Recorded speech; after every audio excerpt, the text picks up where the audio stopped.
19:43, damos inicio al Dialogando de hoy, martes 29 de abril, y ya vamos a comenzar inmediatamente porque tenemos invitados aquí en estudio y no los vamos a hacer esperar.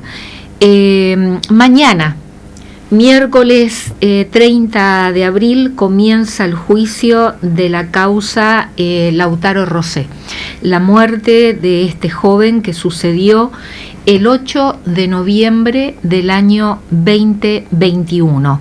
Y nos están acompañando aquí en estudio.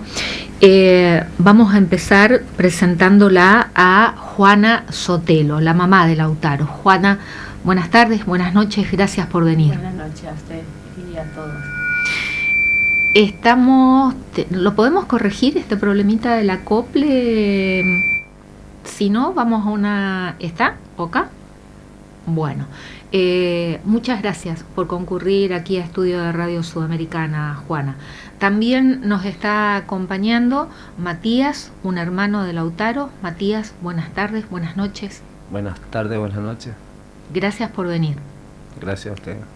Y el doctor Hermindo González, que es el abogado de la familia, es el querellante en la causa, ¿no?, que se inició por la muerte de Lautaro aquel 8 de noviembre del año 2021. Hermindo, ¿qué tal? ¿Cómo le va? Buenas noches. ¿Qué tal? Buenas noches para vos, para todo tu equipo de trabajo, para toda la audiencia.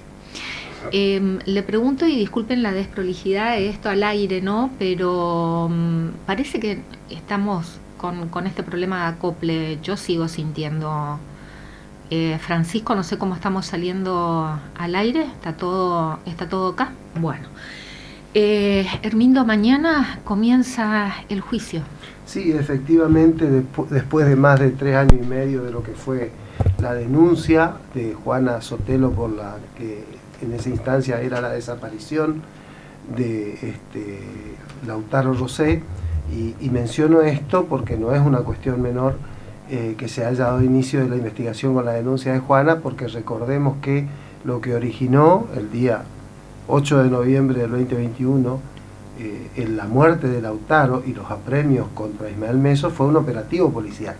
Entonces la causa debió dar inicio a partir de ese operativo policial. Ocurrió que luego de cometer este hecho tan terrible, todos los miembros de la fuerza que se encontraban en el lugar desaparecieron del mismo sin llevar adelante ningún tipo de actuaciones prevencionales, ni siquiera comunicar a las autoridades correspondientes que un chico había desaparecido de las aguas del río Paraná. Recordemos quiénes son los imputados y cuáles son los delitos que se imputan, Hermindo, por favor. Bueno, nosotros tenemos 5 miembros de la unidad especial GIR, que se llama, que son Carlos Prieto, Daniel Aveiro, Iván Barberán Robledo, Guillermo Aguirre y Leonel Romero. Estos efectivos del GRIM están imputados por los 5 delitos. en total. Esos 5 en total están imputados por los delitos de abandono de persona seguido de muerte, apremios ilegales e incumplimiento de deberes de funcionario público. Policías los 5. Policías los 5. Y de este grupo especial. Y de este grupo especial. Y del GRIM 1, que es otro grupo especial, Vicente Manuel Prulla Suárez está imputado por el delito de incumplimiento de deberes de funcionario público.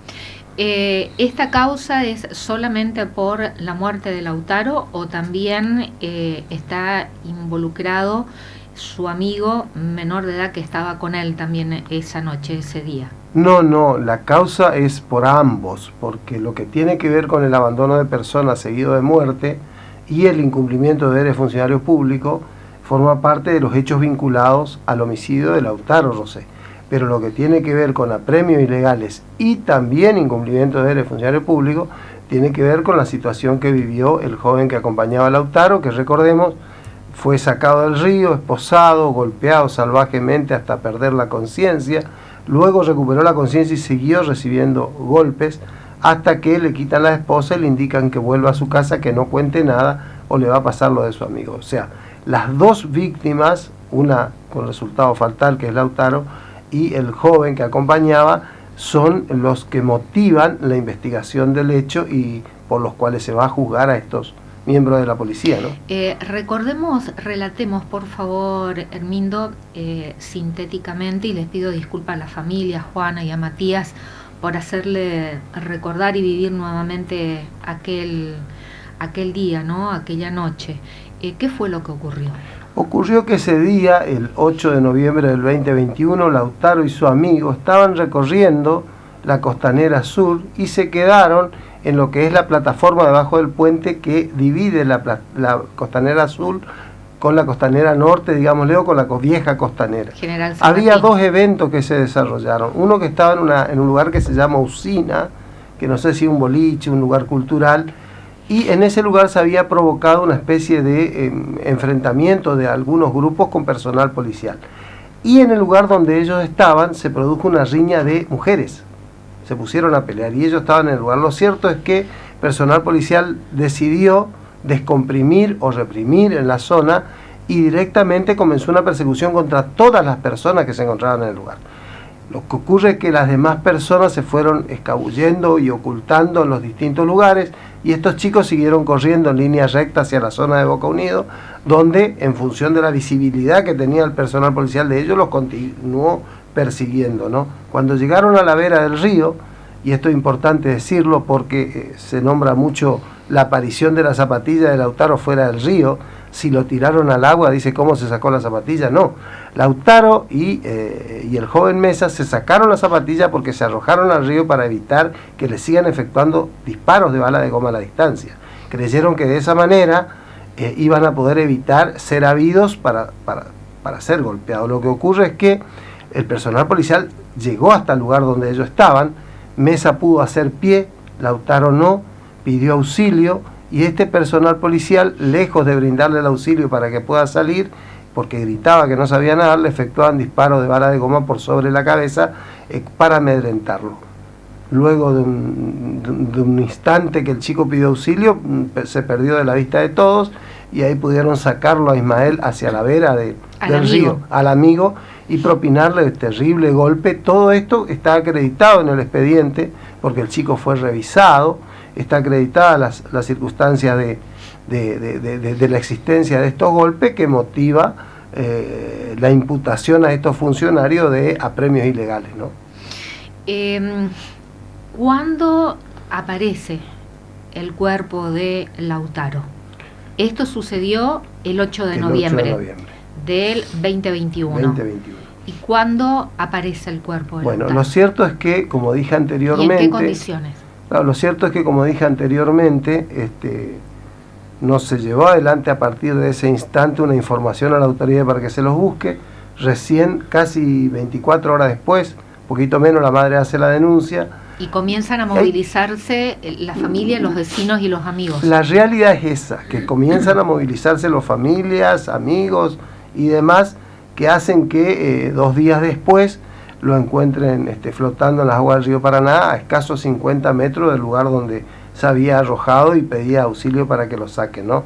Obviamente a él no se le propinó apremios porque él, antes de que llegara la comitiva policial, se sacó la zapatilla y se tiró al agua para prevenir ser habido, y tampoco los disparos, existen impactos en su cuerpo o lesiones compatibles con algún tipo de disparo, porque recordemos que los disparos de bala de goma les eran efectuados por encima de la cabeza como una especie de burla, de imprimirle mayor sufrimiento, desconozco los motivos, y la causa de muerte de él es asfixia por inmersión, o sea, murió lo que comúnmente se llama ahogado.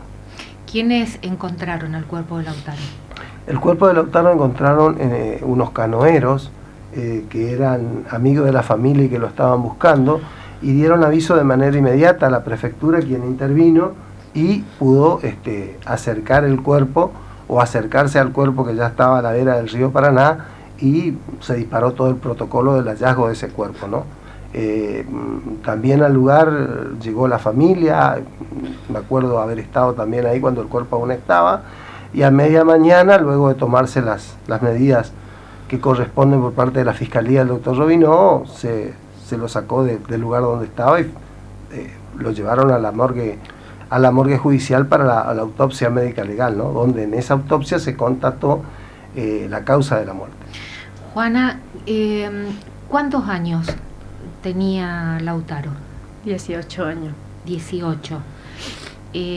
Ayer tenía que haber sido su cumpleaños número 22. ¿Cómo fue el día de ayer para ustedes? Yo me fui al cementerio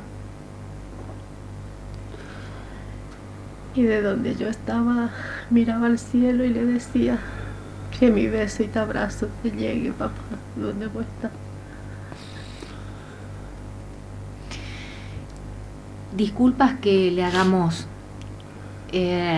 revivir todo lo que usted padeció, usted y la familia, hace 4 años y medio atrás.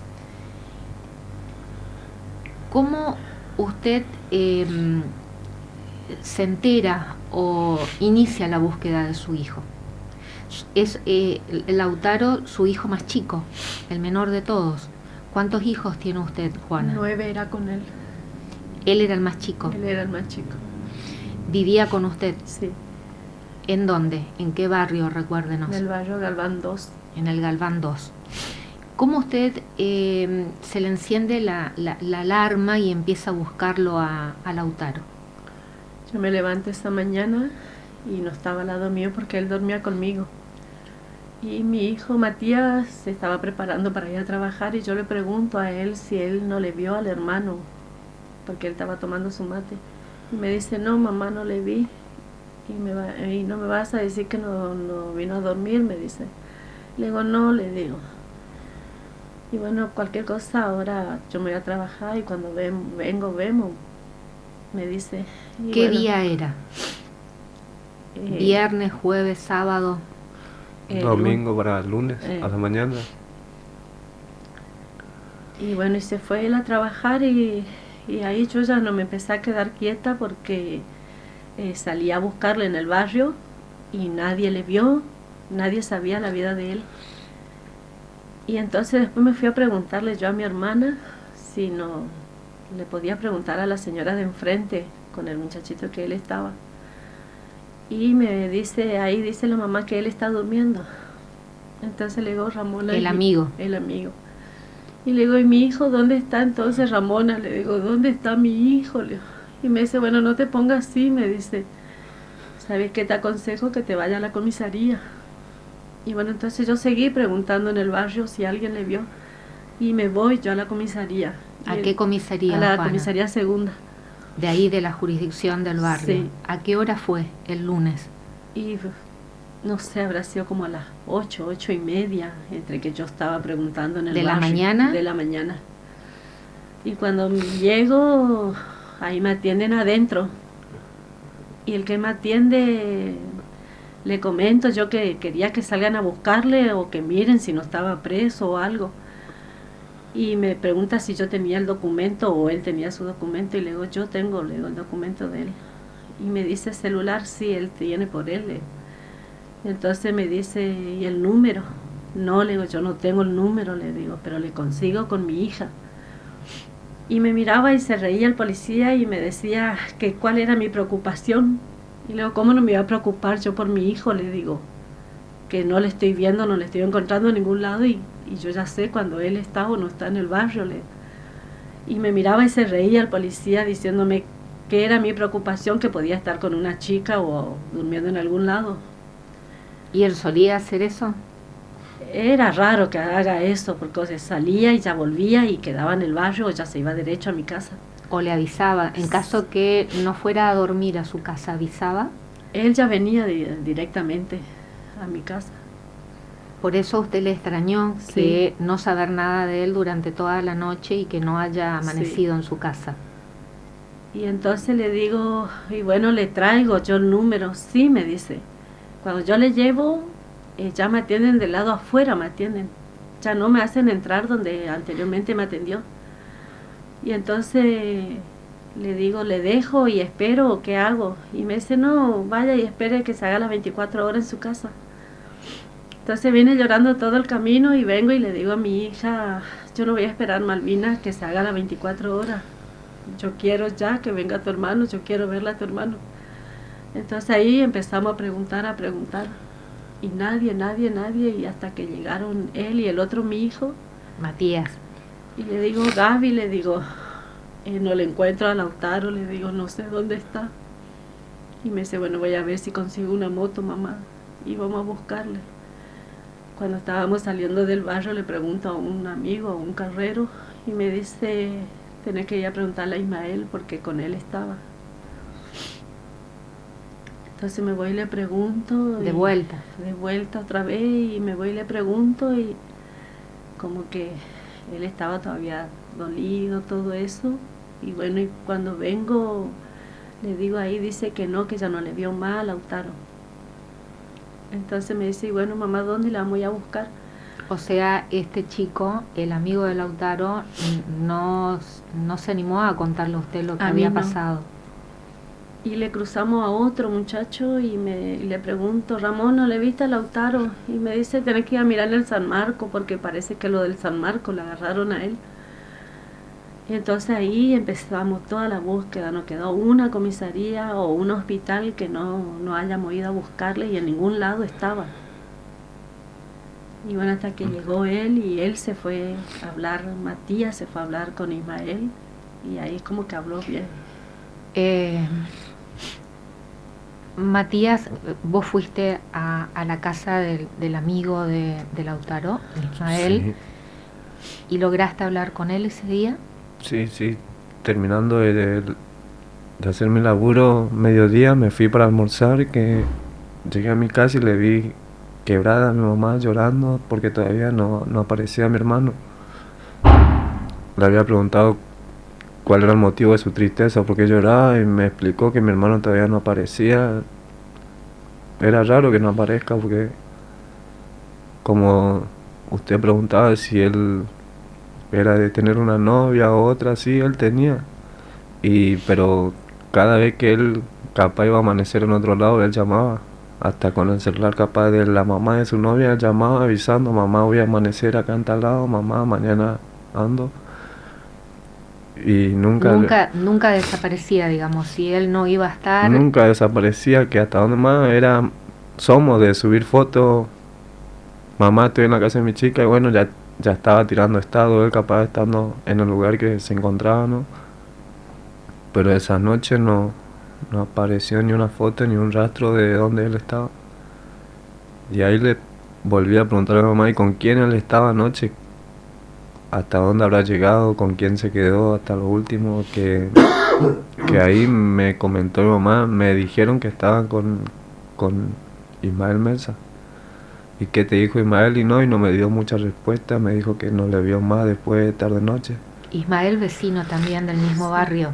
Ismael, vecino del mismo barrio, que es con el que estuvo toda la noche. Con el que estuvo hasta que pasó eso, lo que... Bueno, me voy a acercar yo nuevamente, le dije a Ismael a preguntarle qué pasó, o que me diga dónde habrá quedado mi hermano, porque no está apareciendo. Me acerqué a Ismael, a la casa de Ismael, me atendieron los padres ya, que le pedí por favor hablar con Ismael. No, porque está en tema de shock, me dijeron los padres de Ismael. Le digo, no vengo yo a apretarle, digamos así, o a sacarle mucha información, nada más quiero preguntarle dónde está mi hermano o qué habrá pasado, porque la desaparición de él es rara. Salió Ismael y le dije, por favor, que me diga hasta dónde estuvo con mi hermano o en qué casa habrá quedado, porque la desesperación de mi mamá ya no se aguantaba más. Y ahí me contó de que estaban en Costanera, tuvieron una persecución de policía que fue hasta detrás de la Boca Unido, donde fueron perseguidos por policía, y ahí me dijo que Lautaro, los dos se habían tirado al río. Y bueno, Lautaro llegó a tirarse al agua, que cuando él iba a tirarse, Ismael iba a tirarse, lo cazaron los policías de la remera, que le hicieron volver a la costa y preguntándole quién era ese chico que estaba en el agua. y que salga allá, me contaba él, para cuando le tiroteaban, ¿no? Le tiraban escopetazos a mi hermano, que salga allá y que salga allá, quién es ese, para cuando mi hermano en ese momento pedía auxilio, socorro. Y hasta ahí, eso nomás me acuerdo, me dijo, porque después me dieron un culatazo por la espalda, que ahí me dormí, me dijo Ismael. No sé si me llegó a contar toda la verdad a mí o no, pero me dieron un culatazo que me durmieron, me dijo, y cuando me desperté ya estaba en la comisaría y todavía ligando. ¿Y ahí qué hiciste, Matías? Por favor, decime el lugar donde fue, le dije, para ir a mirar, para ir a ver si encontraba algo de mi hermano o le veía a él por la calle. Me dio la dirección y todo, que fue detrás de los Bocaníos, cerca de las piedras, unas piedras donde había fallecido también un joven amigo de nosotros, Mariano Barrientos, Del mismo barrio. del mismo barrio, que también fue asesinado por los policías. Ahí en ese lugar fue, ¿te acordás donde falleció Mariano Barrientos? Sí, le digo, conozco el lugar y bueno, fue ahí, me dice. Para ese entonces, bueno, muchas gracias, le dije, le di las gracias y me voy a mirar yo por mi hermano a ver qué encuentro. Le dije que me estaba yendo al lugar. Y bueno, para ese entonces el barrio ya estaba enterado de la desaparición de mi hermano, que no estaba apareciendo por la búsqueda de mi mamá, que anduvo todo el barrio completo. Yéndome a las orillas del río Paraná, me cruzaron unos amigos, ¿qué pasó con tu hermano? ¿Apareció? ¿No apareció? No, le digo, no apareció, y me tiraron un lugar donde él estuvo anoche la última vez. Y bueno, vamos, te acompañamos, yo no conozco muy bien, le dije dónde fue que falleció Mariano Barrientos. Vecinos de donde vivía Mariano Barrientos me acompañaron. Yo conozco, se juntó uno, se juntó otro, una bandita de 10 amigos, capaz dice, compañeros. Nos fuimos a mirar. De la delegación del barrio Galván. De ahí, bueno, bajamos a la orilla del río. Hicimos como un rastrillaje. Nos organizamos, que le agradezco a esos compañeros. Yo que no soy muy amante del río tampoco, bueno, 5 se tiraron al agua, la andamos caminando por la orilla del agua y 5 por tierra, que nos fuimos por la costa del río Paraná, caminamos bien debajo. ¿Dónde termina la Costanera Sur, Matías? Sí. Al costado de lo que era el Club Boca Unidos. Exactamente. O sea, del Boca Unidos, donde estaba Boca Unidos, yendo para el cementerio privado sería. Sí. Y bueno, del cementerio privado, la delegación del barrio Galván 1. Sí. Ahí es como que hay una bajada, ¿no? Hacia el viejo tubo que se le dice. Desde ahí empezamos un rastrillaje, como le estoy explicando. En el agua y caminando. Similar un rastrillaje, sí. Sí. 5 por tierra, como le digo, y 5 por agua. Que hasta, como le digo, no soy muy amante del agua. Me dijeron, cuidado que acá está el tubo, tenés que pasar. Me ayudaron a pasar, le agradezco. Pasando todo ese tubo, lo encontramos a unos canoeros nosotros. Que como ellos son, están más tiempo en la calle, le quiero entender, le conocieron. Hola, sí, ¿qué anda buscando? ¿Qué andan haciendo? ¿No? Y andamos buscándole al hermano de él, le contaba a un amigo. Le andamos buscando a un hermano de él porque desapareció anoche y todavía no están apareciendo y es muy raro para la mamá. Y bueno, esos canoeros como trabajan toda la noche, todo el día, viven en el río, digamos,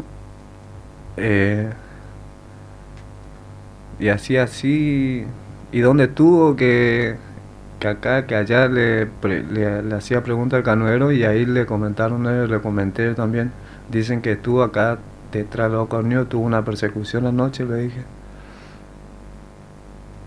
que no, En este tiempo y en este momento no me acordaría la cara del canoero ni el nombre, pero ahí fue donde soltó él la bomba de que anoche se escuchaba disparo, se escuchaba socorro, se escuchaba auxilio de un joven que estaba en el agua y decía no sé nadar, y los policías le seguían disparando.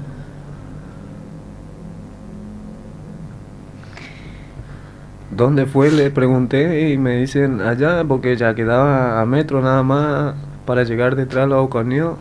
Y ahí ese mismo canoero, conociéndole a los policías y todo eso, me dicen que fue el Green quien estuvo haciendo presencia en ese lugar. Bueno, muchas gracias, le dije, y me dice, sí, fíjate, porque creo que se ahogó, me dijo él. Es más,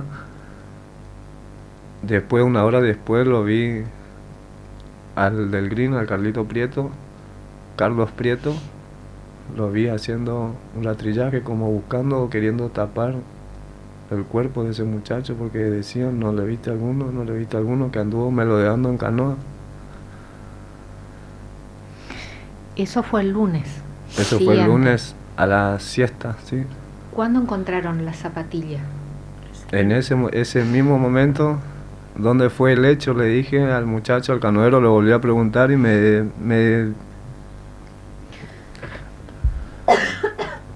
mostró y todo, que ya estábamos a metro nada más. Y bueno, muchas gracias por la información, le dije, seguimos nuestro camino, nuestro rastrillaje, que cuando llegamos ahí al lugar donde fue el hecho, había sido que Boca Unido tenía un personal de seguridad, pero nosotros habíamos entrado por detrás, por debajo, habíamos entrado nosotros por la orilla del río Paraná, que la seguridad estaba en el portón, casi subiendo al asfaltado.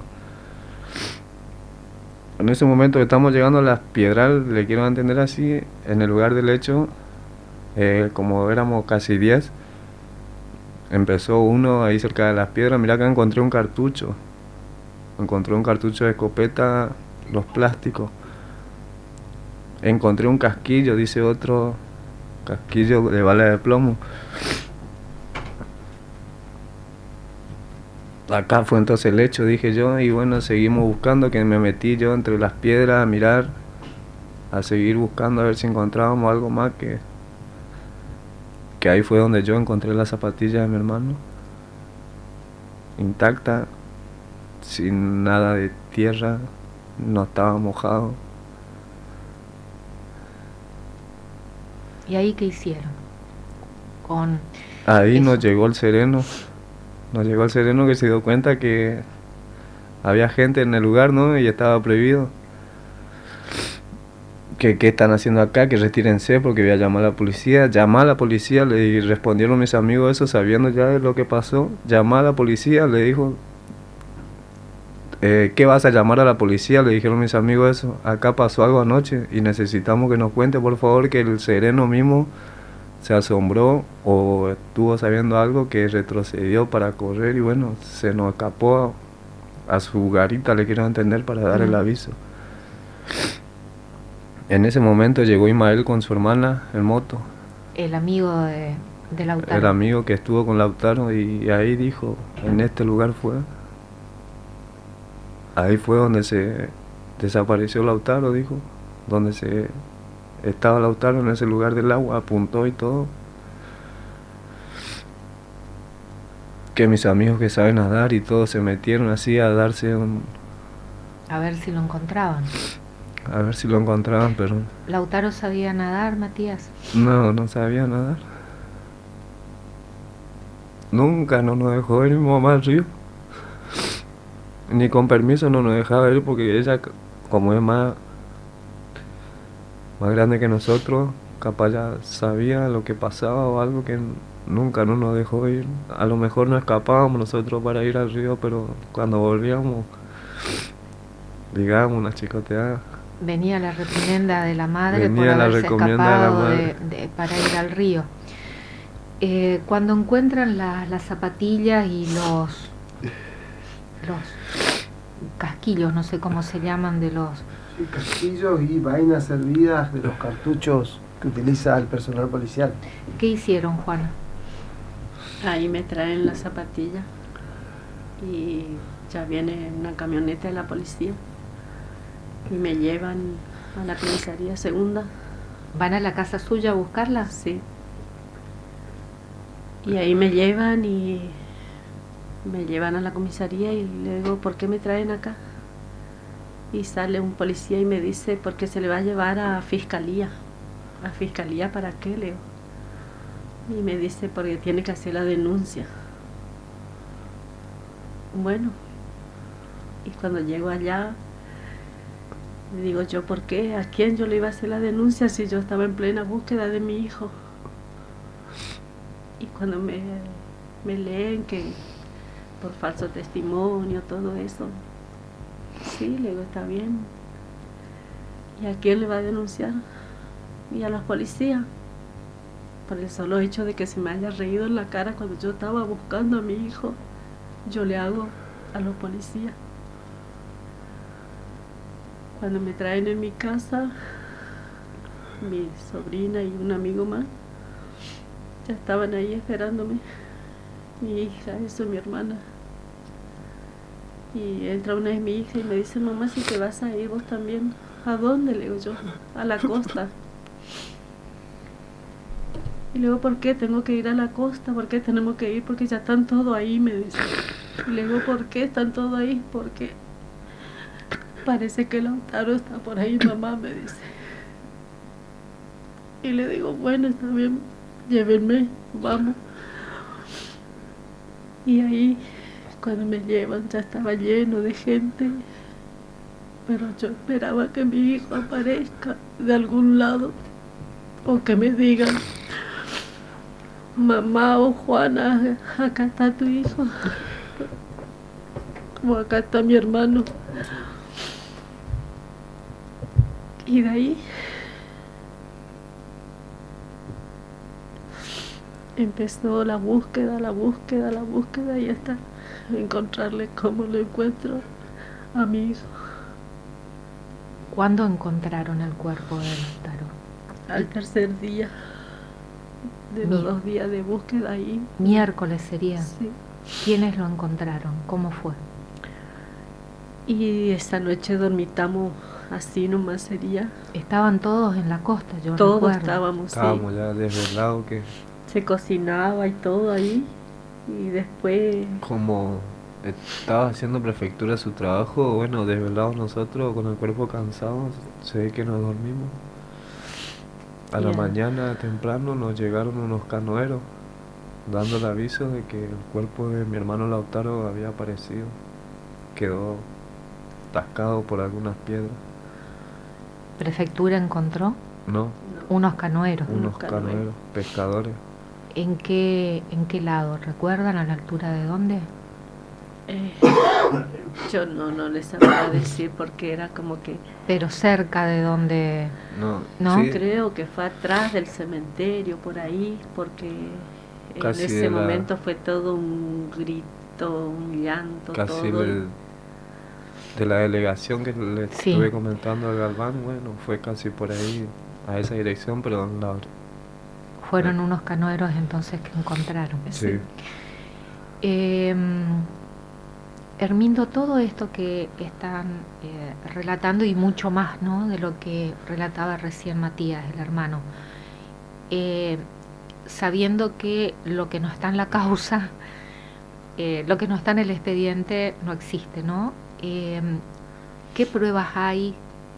¿Qué lograron colectar para probar lo que ocurrió esa noche, esa madrugada? El caudal probatorio que obra en el expediente y que permitió la construcción del requerimiento de la elevación a juicio suscrita por el doctor Rubinó es una pieza acusatoria extremadamente fundada y con elementos de prueba bien robustos, que van desde testimonios, comenzando principalmente por una de las víctimas, luego la prueba de levantamiento de rastros o huellas, y en eso hizo un trabajo la Fiscalía que yo tengo que reconocerla profundamente, en la dirección de que inmediatamente luego de radicarse la denuncia, se hicieron presentes en el lugar e hicieron levantamiento de elementos de pruebas, ellos en el lugar, no la familia, de casquillos, de balas de goma utilizados recientemente, y que, de acuerdo a las pericias de las armas que utilizaba el personal policial, son coincidentes, o sea, fueron disparadas por las armas que tenían los policías la noche en que ocurrieron estos hechos. ¿Balas de plomo, balas de goma? Hay un solo casquillo de bala de plomo, que es de un calibre de los que no es utilizado oficialmente por la policía. Pero el resto son cartuchos de bala de antidisturbio, que es la que utiliza el personal policial, y aparte era coincidente, porque también la Fiscalía pidió un informe de qué armas tenían los del grupo GIR y del grupo GRIM que estuvieron en el lugar, y es coincidente la pericia con que esos cartuchos fueron disparadas por las armas que tenía este personal policial. Digo esto porque por ahí se dice, no, pero los cartuchos encontraron la familia. No, algunos cartuchos encontraron la familia. Lo que sí fue oficialmente y está incorporado legalmente a la causa, el trabajo pericial de la unidad fiscal del doctor Robinó con el relevamiento anual. Pero aparte Gustavo de eso, Robinó fue el fiscal. Gustavo Robinó fue el fiscal que hizo una tarea muy buena, y tenemos un requerimiento perfectamente fundado de la existencia del hecho y de la participación de esta persona, porque aparte de esa pericia... Perdón, Hermindo, sí, la jueza fue la doctora María Josefina González Cabañas, ¿no? Porque recuerdo haberla entrevistado, y recuerdo esa entrevista, si bien fue hace 3 años y medio atrás, pero que ella no dudaba de cómo fueron los hechos y los relató puntualmente. Sí, mire, la doctora González Cabañas es una magistrada que no es de fácil convencimiento probatorio, es una persona que trabaja muy en lo profundo, en los elementos de prueba cuando los va a analizar para dictar los actos procesales que corresponden, y no fue sencillo acreditar todas estas cuestiones, que lo hicimos y que lo hizo el señor fiscal, que llevó al pleno convencimiento de la magistrada. Yo lo había oído acá en la entrevista que llevó adelante en este mismo estudio con usted, que la entrevistó, y la verdad que a mí se me caía un lagrimón cuando la escuchaba, porque lo que ella relataba era lo que nosotros denunciamos inicialmente, y no nos creían porque parecía que era una historia que la estábamos contando de alguna película de terror, y pudimos acreditar, y la propia magistrada entendió con los respectivos dictados de decreto de elevación que existían la semiplena prueba, que es la instancia procesal como se requiere para elevar la causa a juicio, ¿no? ¿Cómo llegan a individualizar al personal policial que actuó?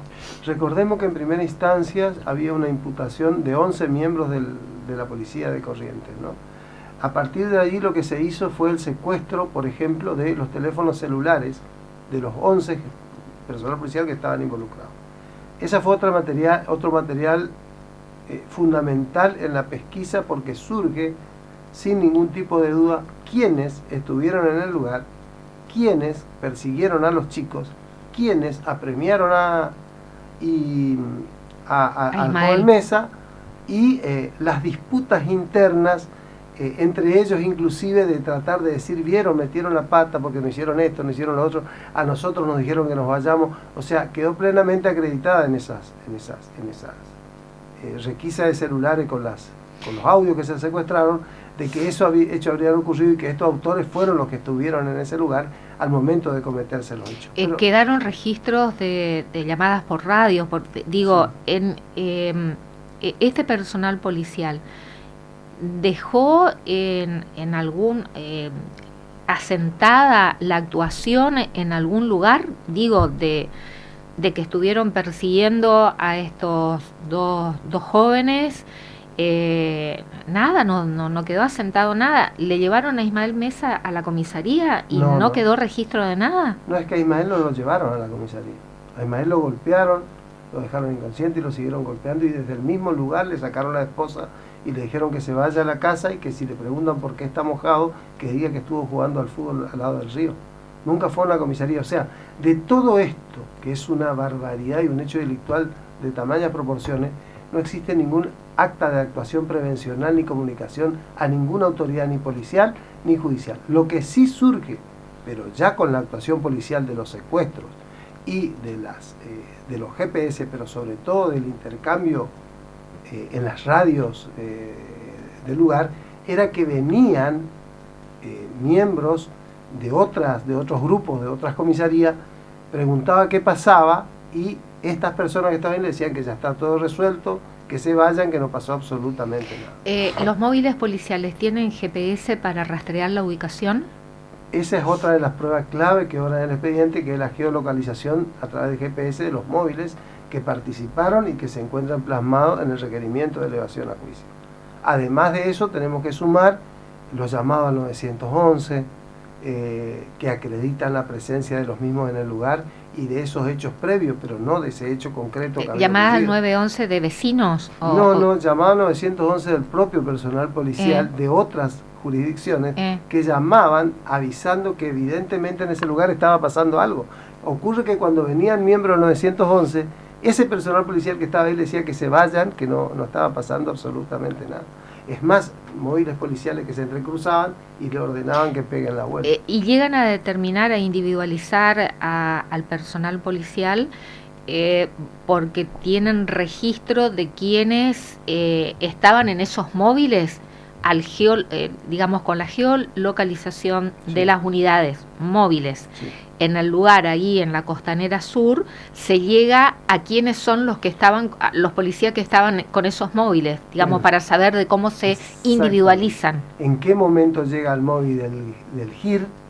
¿En qué momento llega el móvil del RIM? ¿Quién formaba parte del móvil del RIM? ¿Qué armas tenía y la compatibilidad con los cartuchos secuestrados en el lugar? Las transmisiones radiales desde esos móviles, despejando la zona de cualquier tipo de investigación que pudieran existir, y después las extracciones de los celulares de estas conversaciones entre los que en ese momento eran imputados, aclarando quiénes fueron los que cometieron el hecho y, como ellos dicen, nos están queriendo hacer pasar a nosotros por culpables. ¿Qué pasó con estos policías involucrados? ¿Se les inició sumario? ¿Se los separó? Yo sé que existe un sumario, como siempre ocurre. ¿Siguen siendo policías, la pregunta? La pregunta es que sí, siguen siendo policías y ejerciendo las mismas funciones que la hacían previo a la comisión de este hecho tan terrible. O sea, es más, siguen en funciones. Siguen en funciones. Es más, varios de ellos estuvieron a cargo, o no sé si a cargo, pero como parte de la comitiva que hacían operativo en el propio barrio de Lautaro Rosé, que era reconocido por la familia, que estaban dentro de la comisión policial, que estaban haciendo requisa, persecución. O sea, y demás. pese a la imputación, a la causa, proceso abierto, continúan siendo efectivos policiales en ejercicio, activos. Así es. No fueron separados nunca. Ellos llegan mañana a debate en libertad y como miembros de la Policía de Corrientes, en ejercicio y en función. Increíble. Sí, la verdad que es bastante increíble porque yo siempre digo, Liliana, que la sociedad es como que tiene un divorcio con las instituciones y demás, y estas causas son importantes para tratar de achicar la brecha y unir a la sociedad con las instituciones, porque si nosotros logramos que personas que cometen estos hechos sean sancionadas penalmente y apartadas de la fuerza, nos va a dar una idea de que se quiere cambiar el sistema de seguridad y de protección que deben brindarnos y no llevar adelante este tipo de hechos. Y aclaro esto porque mucho se dice de las intervenciones que tenemos en hechos de esta naturaleza como que nosotros estamos en contra de la institución. Yo soy un hombre de derecho que amo las instituciones. Lo que ocurre es que cuando en esas instituciones se cometen hechos de esta naturaleza, lo más saludable para la vida democrática es que apuntalemos a esas personas, que apartemos del sistema y que cumplan con las condenas que corresponden. Es importante decirlo porque, como vos bien sabrás, causas como estas no son sencillas llevar adelante por tanto tiempo y sostenerla. Yo nunca quiero poner, como digo, el carro adelante del caballo. Yo simplemente soy el carro, el caballo es todas las personas que acompañan. Pero no fue ni está siendo fácil para mí llevar adelante este tipo de causa, porque hay como una mirada sesgada de intentar hacer ver como que son simples achaques a las instituciones. Y eso trae aparejado consecuencias personales, familiares, que hacen que sea un tránsito no sencillo en el sostenimiento, pero cuando las convicciones están firmes y el objetivo claro, uno no puede hacer abandono en el acompañamiento de estas causas. Por estas condiciones, esto es una cuestión menor, pero por las condiciones que estoy atravesando en función de esta causa, concretamente mi familia me pidió que no continúe con el acompañamiento. ¿Qué significa eso? Y significa... ¿Amenazas, por ejemplo? ¿Hostigamiento? ¿De qué tipo? Y significan varias cosas, entre las que está esa mirada de amenaza y demás. ¿Y la familia? ¿Ustedes, Juana, Matías? No, sería que a uno de mis hijos sí le perseguían, que es cuando se va así a rebuscarse eso. ¿Rebuscarse qué significa, Juana? Se va y pide así en las casas eso, o inclusive a veces está revisando la basura y lo levantaban. Y hubo varias veces que le decían que a él le iban a hacer lo mismo que le hicieron a Lautaro. Y A mí, sería que... ¿A vos, Matías? en varios operativos por ahí que me paran para averiguar antecedentes y eso, Sotelo Matías, por ahí le nombro a mi hermano, yo soy hermano de Lautaro Rosé, por el que se está haciendo justicia. Con más razón entonces subiste. Me llevan... No solamente eso, Liliana, la casa de Juana tiene un portón de ingreso que en muchísimas oportunidades la policía ha ingresado sin orden de allanamiento, ¿A qué? sin absolutamente nada, en ocasiones buscando a alguna persona que estaba buscando, a interrogar sobre determinadas circunstancias. Nosotros hemos interpuesto alguna denuncia penal en relación a esta cuestión, pero siempre viene detrás la mención a esta causa, siempre viene detrás la mención. Entonces, por eso yo hacía la aclaración, esto no es una cuestión contra las instituciones, sino todo lo contrario, es robustecer las instituciones para quienes cometen delitos, no pueden ser parte de la misma y tienen que estar en el lugar que corresponde. Y es creo que una tarea de todos aportar en esa dirección, ¿no? Yo recuerdo el velatorio de Lautaro, la cantidad de personas que asistieron era impresionante, la cantidad de amigos, compañeros, vecindario, lo que fue el velatorio de él, lo que fue la despedida en el cementerio. Hubo un chico que le compuso hasta un tema, creo que era de un grupo de la iglesia, ¿puede ser? Una alabanza. ¿Cómo es el nombre? ¿De la alabanza? Sí. Yo te extrañaré. Bueno, fue impresionante la despedida de Lautaro, lo que demostró lo que era querido. 4 cuadras por ahí fue. Sí. Sí. Porque ustedes lo llevaron el féretro y el sepelio se realizó en el San Juan Bautista, ¿no? Sí. En el cementerio, y era desgarrador la manera en que los amigos lo lloraban y fue realmente muy fuerte esa despedida. Y después vino la pintada del mural. Sí, también. ¿Ahí en su casa? Sí, en mi casa y en la esquina, hacia la vuelta. Después otro así casi enfrente también, en el mismo barrio. Frente a la sala, frente al CAP que tenemos en el barrio Galván. Ahí está un mural también. Y siempre cuando se cumplía algún aniversario con las marchas pidiendo justicia. Sí. ¿Cuántos testigos, esto sí nos puede adelantar, Hermindo, usted como abogado y que es el que conduce, ¿no? la querella? Están citados más de 15 personas a prestar testimonio que habrá que ver con el devenir. ¿Por usted? No, en general. En total. En total. Con el devenir del debate, si no se consiente que alguno no hay interés como para que preste declaración. En el día de mañana está previsto, la lectura de los requerimientos, esperemos no haya ningún tipo de planteo que haya que resolverse, se lo escuchará a los imputados si quieren declarar. 6 en total. 6 en total, y luego de eso va a empezar la ronda de testigos. Para el día de mañana están citadas 3 personas a prestar declaración testimonial. ¿Qué tribunal?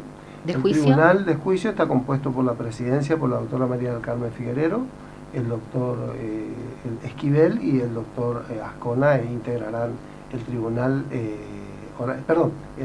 doctor Ascona no, el doctor Ortiz integrará el Tribunal Penal número 1, que va a llevar adelante el juzgamiento de estos 6 miembros de la policía de la provincia. ¿En dónde? En el Tribunal Oral Penal número 1, que está por la calle Plácido Martínez, a 1058, frente al puerto, conocido por la ex Casa Patono. ¿Y la fiscalía? La fiscalía está a cargo del doctor Lertora, Carlos Lertora, que tiene que... Bueno, hay toda una cuestión sobre el particular, porque en el escrito que el mismo Lertora presentó oportunamente manifestó que él no iba a sostener esta acusación del doctor Gustavo Rubinó, que venga el doctor Gustavo Rubinó a sostener la acusación. No entiendo cómo. Bueno, así, como usted dice, que el él fiscal leyó Robinó, porque esto, a ver, para aclarar, es con el Código Procesal viejo. es el Código Procesal, ¿no? la causa conclusiva de la que se denomina. Entonces, la investigación sí estuvo a cargo del fiscal Robinó. Sí. Sería lo que denominamos primera instancia. Claro. Pero en la etapa del juicio oral, ¿cómo va a venir el doctor Gustavo Robinó si es el viejo Código Procesal Penal? Porque él manifestó que esta pieza... Pero perdón, ¿eso no tiene que ser el fiscal de Cámara? El fiscal de Cámara está destinado precisamente para que haga el sostenimiento y evalúe el material de prueba cuando se reproduce oportunamente en el debate, y al final haga sus conclusiones, no al revés. Porque si el doctor... Pero ya lo ha manifestado así. Expresamente, que no tiene elementos para acusar, porque inclusive... ¿Eso está escrito y firmado? Está escrito y firmado. El fiscal de Cámara dice que no tiene elementos. No tiene elementos, y que no tiene elementos para acusar, y que inclusive no ve delito. Está escrito. Yo por ese motivo presenté no puedo creer lo que estoy escuchando. Bueno, eso ¿Está seguro usted? Segurísimo, porque en función de eso yo presenté la recusación del doctor Lertora. O sea, desconoce todo el trabajo hecho en la primera instancia por el fiscal Gustavo Robinó y por la jueza Josefina González Cabaña. Así es, así es. O sea, desestima de entrada, o sea, no hay causa según el fiscal. Según el fiscal no hay elementos para que tengan personal policial causas en su contra.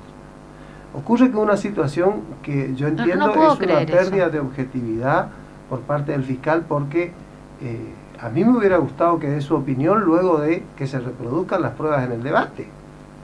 O sea, usted va a estar solo en la acusación como querella. Si se sostiene en esta posición que dejó por escrito el señor Lertora, la única acusación que va a existir va a ser de la querella. No obstante ello, esperemos con el devenir del debate de convencer probatoriamente al doctor Lertora para que en las conclusiones haga una acusación y acompañe la acusación de la querella. Pero lo que dice él, antes siquiera de evaluar el material probatorio, porque eso se va a develar en el juicio, que no hay elementos de prueba que funden una acusación y que inclusive podría ni existir delito. Lo dice por escrito. Bueno, ¿ustedes van a concurrir, Juana? Sí. ¿Van a estar en la sala de audiencia? Sí. Bueno, en realidad van a estar acompañando, porque recordemos que los testigos no pueden ingresar hasta no prestar su testimonio. Y ambos van a estar son testigos, por lo tanto mañana no van a poder ingresar hasta que presten su testimonio, y ahí sí van a poder ingresar a la sala. Nos autorizaron 3 personas de la familia, que seguramente en esta hora o mañana temprano vamos a determinar quiénes son, y la familia y los amigos, como siempre, van a estar acompañando afuera. ¿A qué hora es? ¿Comienza? El debate comienza a las 8 de la mañana. ¿Y tienen previsto cuántas audiencias van a hacer? Todavía no se determinó eso, porque va a depender mucho de eso la suerte del debate en el día de mañana. Porque te vuelvo a repetir, si hay algún tipo de planteo nulificante habrá que resolver, y hay que ver en qué dirección se resuelve, si se continúa, si no se continúa. La apertura de los debates suele tener esta complejidad, ¿no? Donde puede haber algún tipo de planteo, que si se resuelve se continúa, y si no se puede suspender para otra instancia el debate y demás. Pero bueno, nosotros tenemos expectativas, creemos que está cubierta todas las etapas procesales en legal y debida forma. Tenemos una pieza acusatoria riquísima, pero de verdad digo, riquísima en prueba, que hace que esté acreditado el hecho, la participación de todos los imputados en el hecho, y por lo tanto entiendo que estamos camino a una condena, ¿no? Antes de despedirlo, Juana, ¿quiere decir algo más como mamá de Lautaro? Sí, pido que se haga justicia. que no quede en vano la muerte de mi hijo, porque si ellos no pensaron, si acá hay una mamá sufriendo y va a sufrir por el resto de su vida, y quedan los hermanos también que también lo buscan y lo sienten a ese mi hijo Lautaro, y que no quede en vano todo lo que estamos haciendo, porque se tiene que hacer justicia, porque a mí sí me hace falta ese mi hijo Lautaro, y por la familia de ellos capaz piensan, o ellos mismos, un chico más, un pibe más, pero no fue ni es así. Yo quiero que se haga justicia y que paguen lo que tengan que pagar. ¿Cómo sobrellevó estos 3 años y medio sin Lautaro? Sobrellevo todos los días, y esta es mi vida. Lloro en todo momento, más cuando estoy sola, porque mis hijos, los otros, me dicen: mamá, ¿por qué estás llorando? Mamá, ¿qué te pasa? Y es como que no le encuentro sentido a mi vida, porque me arrebataron mi bebé, como yo le decía. Me arrebataron un hijo, que eso no se paga con nada, ni se cubre con nada. Se cubre solo con lloro, llanto, sufrimiento. Y si ellos no fueron los que le mataron a mi hijo, ¿dónde está mi hijo Lautaro? Que me devuelvan mi hijo así como salió. Por eso ellos tienen que pagar, los responsables tienen que pagar, y que se haga justicia por todos los pibes que también hayan muerto por gatillo fácil. Matías, lo que quieras expresar. Antes que nada, doy gracias a la gente que nos está apoyando, porque sin ella también nosotros no tendríamos fuerza. Y que se haga justicia.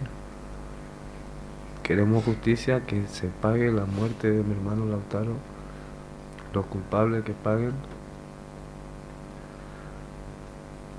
Y a la jueza o al juez que esté a cargo, por favor, que vea a esa mamá que está sufriendo, una familia, un barrio, un mundo está sufriendo por la pérdida de ese joven. Que ayer tendría que haber cumplido 22 años. Juana, muchísimas gracias. No, gracias a usted y a todos. Matías, muchas gracias. Gracias a ustedes.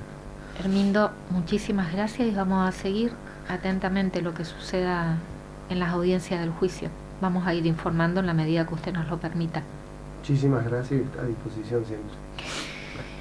Una cortina musical, Francisco, tanda, y al regreso continuamos con más Dialogando.